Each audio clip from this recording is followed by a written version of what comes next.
रोज़ाना दीनी मालूमात हासिल करने के लिए चैनल को अभी सब्सक्राइब करें, वीडियो को आगे शेयर लाजमी करें। तो हुजूर अलैहिस्सलाम ने जिब्रील को देखा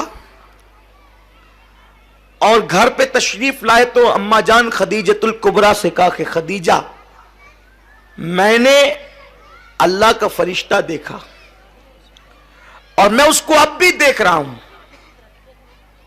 हजरत खदीजतुल कुबरा ने कहा कि आप उसको अब भी देख रहे? फरमाया हां।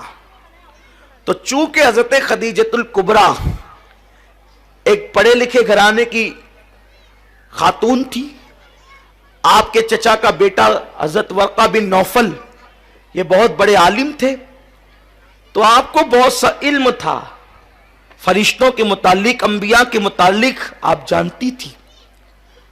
तो उस वक्त हजरत खदीजतुल कुबरा ने कहा कि आप मेरे कमरे में आए।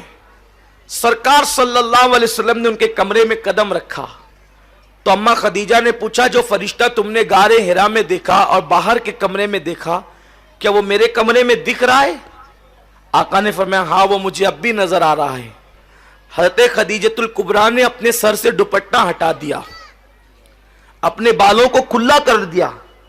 बहुत तवज्जो से सुनने की बात है मेरी बहनों, जब सर से आपने दुपट्टा हटाया और दुपट्टा आपने अपने कंधे पे रखा, जब आपका सर खुल गया, किसका? खदीजतुल कुबरा का। किसका? सैयदा फातिमा की अम्मी का। किसका? आखिरी नबी की पहली बीवी का। किसका?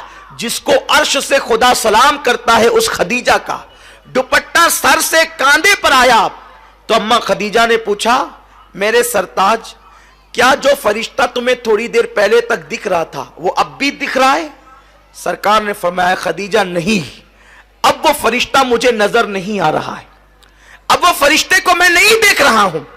जनाबे खदीजा ने कहा, मुबारक हो, जो फरिश्ता जनाबे मूसा के पास आता था, जो फरिश्ता जनाबे इब्राहिम के पास आता था, वही फरिश्ता आपके पास भी आया। आपके पास कोई शैतान नहीं आया। सरकार सल्लल्लाहु अलैहि वसल्लम से उन्होंने ये क्यों अर्ज किया?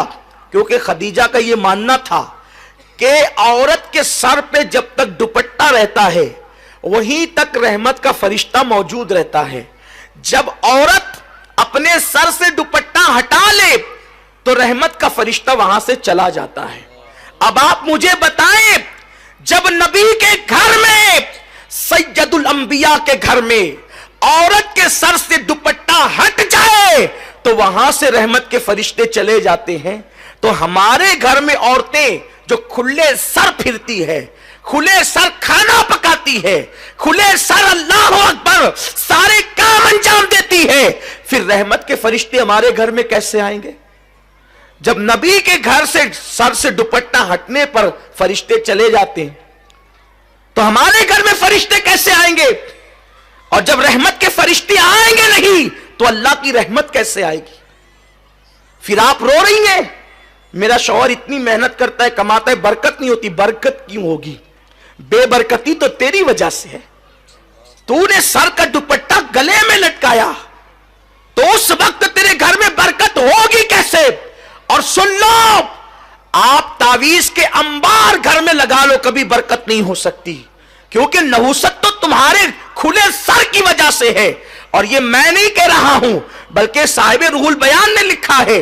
अगर ये बात लिखी ना होती तो मेरे अंदर बयान करने की हिम्मत ना होती। नबी की मौजूदगी में औरत के सर से दुपट्टा हटे तो वहां से रहमत के फरिश्ते चले जाते हैं।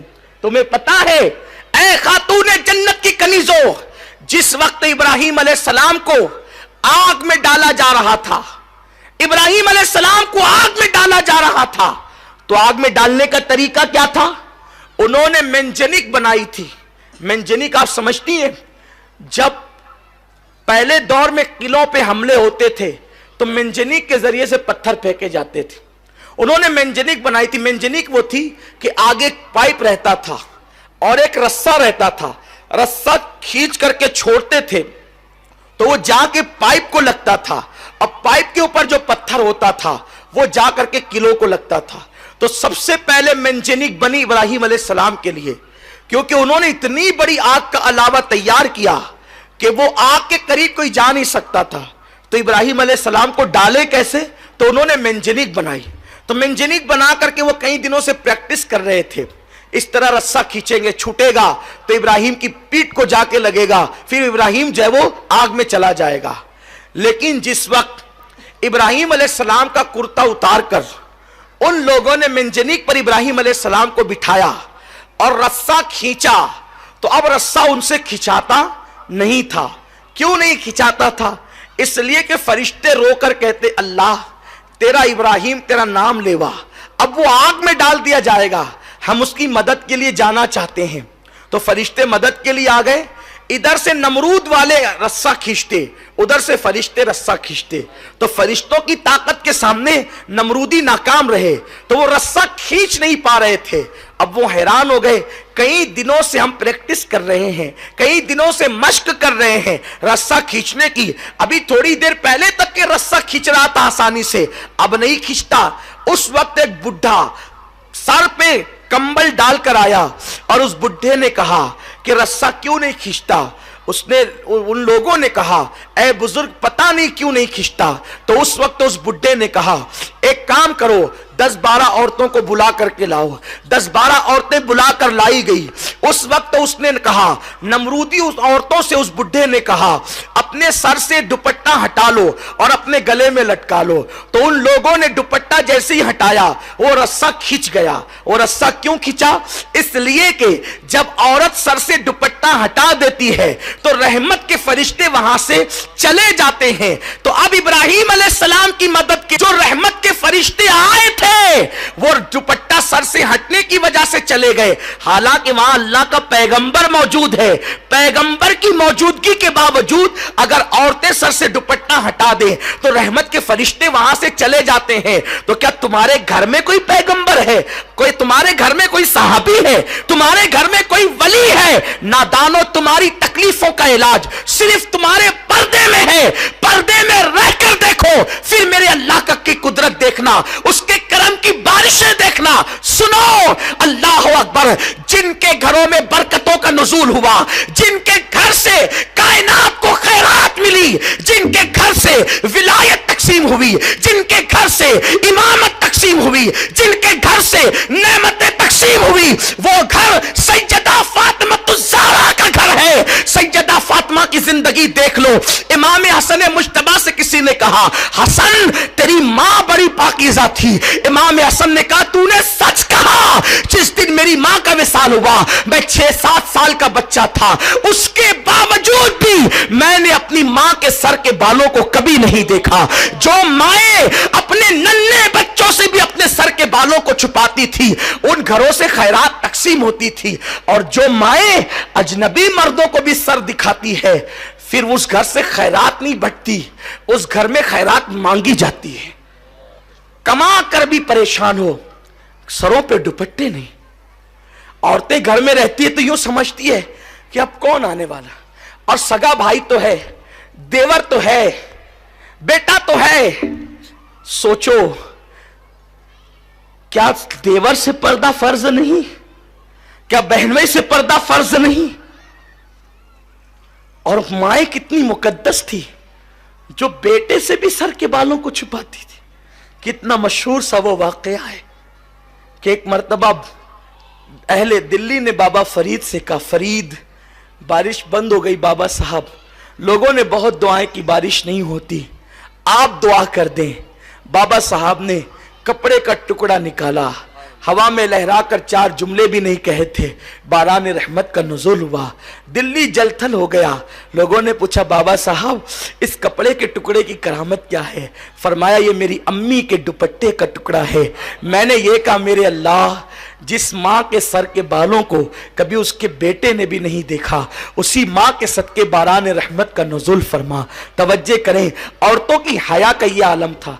आज औरतें इतनी बेगैरत हो गई, बड़ी माजरत के साथ, कि औरतें मसाज कराने के लिए अब जो है वो मसाज गाहों में जाती है, बाल बनाने के लिए दुकानों पर जाती है, ब्यूटी पार्लरों को मेरी बहनें आबाद कर रही है, और बगल तक मेहंदी लगाने के लिए काफिर लड़कों के पास जा रही है। कहां वो औरतें जो अपने बच्चों से भी सर के बालों को छुपाती थी।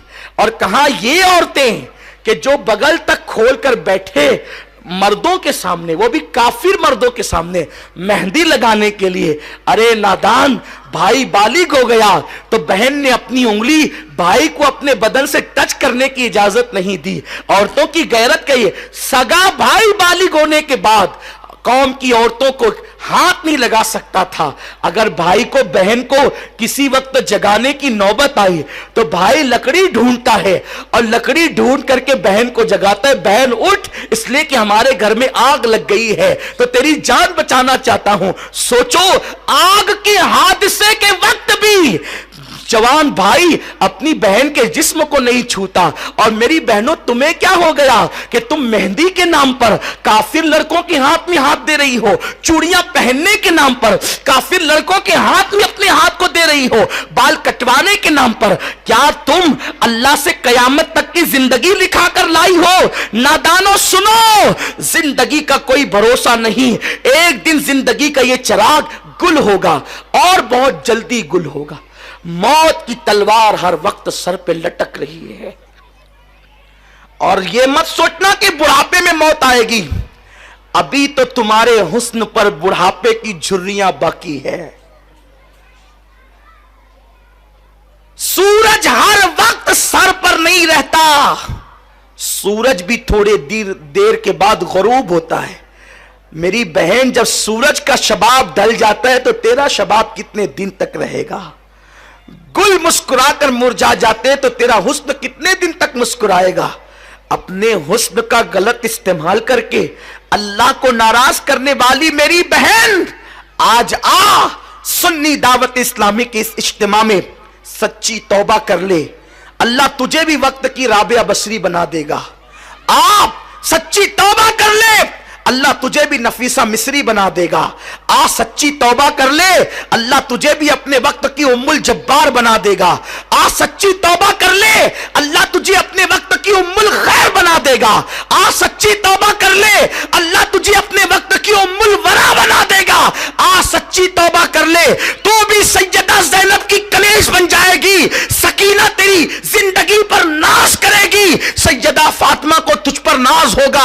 आ सच्ची तौबा कर ले, ये दुनिया जी लगाने की जगह नहीं, ये दुनिया खत्म होगी, बहुत जल्द खत्म होगी। तूने अपनी मां का जनाजा उठते देखा, अपनी दादी का जनाजा उठते देखा, अपनी नानी का जनाजा उठते देखा, तूने कितनी औरतों का जनाजा उठते देखा, अपनी पड़ोसनों का जनाजा उठते देखा। मेरी बहन का तू इबरत हासिल नहीं करती।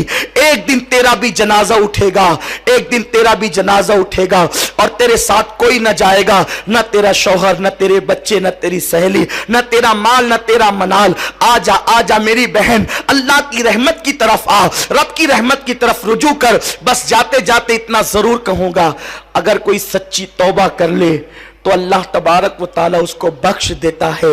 ये मगरिब का वक्त तौबा की कबूलियत का टाइम है और तुम खुशनसीब हो, अभी थोड़ी देर में वो शख्सियत आने वाली है जिस शख्सियत के हाथों पर अंग्रेजों ने तौबा की, बिगड़े हुए लोगों ने तौबा की। यानी हमारे कायबे मोहतरम हुजूर अमीर सुन्नी दावत इस्लामी तशरीफ लाएंगे। और याद रखना, यूं ही तौबा करो तो भी कबूल, लेकिन किसी अल्लाह वाले के हाथ में तौबा करो तो जल्दी कबूल होती है। तो हजरत तशरीफ लाएंगे और आप लोगों को हजरत मुरीद करेंगे, दाखिल सिलसिला करेंगे। तो आप हजरत के हाथ पर तौबा करें, गौस पाक के वसीले से तौबा करें। 11वीं शरीफ का महीना भी चल रहा है, आप सब मुरीद हो जाएं, सच्ची तौबा करें, अल्लाह आपकी तौबा कबूल करेगा। बस अपनी गुफ्तगू खत्म करते हुए एक बात अर्ज करता हूं और खत्म करता हूं कि सच्ची तौबा किस मंजिल पर पहुंचाती।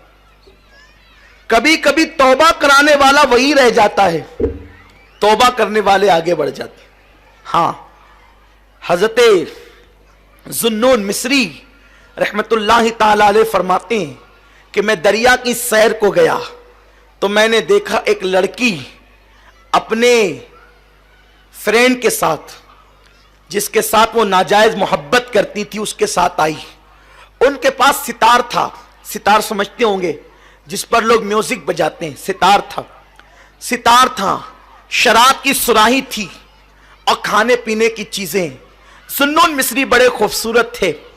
जब वो दोनों शराब पीने लगे और खाने लगे और सितार बजाने लगे तो सामने जुन्नून को बैठा हुआ देखकर उस लड़की ने कहा, ए शख्स, ले तू भी जाम पी ले और हमारे साथ मस्ती में शरीक हो जा। तो हज़रत जुन्नून मिस्री ने कहा, यह नापाक शराब की मुझे जरूरत नहीं, अल्लाह ने मेरे लिए इससे बेहतर इंतजाम जन्नत में कर रखा है। शराबन तहूरा, वो पाकीज़ा शराब है, इसे पियो तो नशा होता है, उसको पियो तो इश्क़े खुदा और रसूल का नशा बढ़ता चला जाता है। इसको पियो तो इंसान डोलता है, उसे पियो तो डोलने वाला संभल जाता है। इसको पियो तो इंसान गिर जाता है, उसको गिरा हुआ पिए तो उठ जाता है। उसकी बड़ी बात है जिसे कुरान शराबन तहूरा कहता है।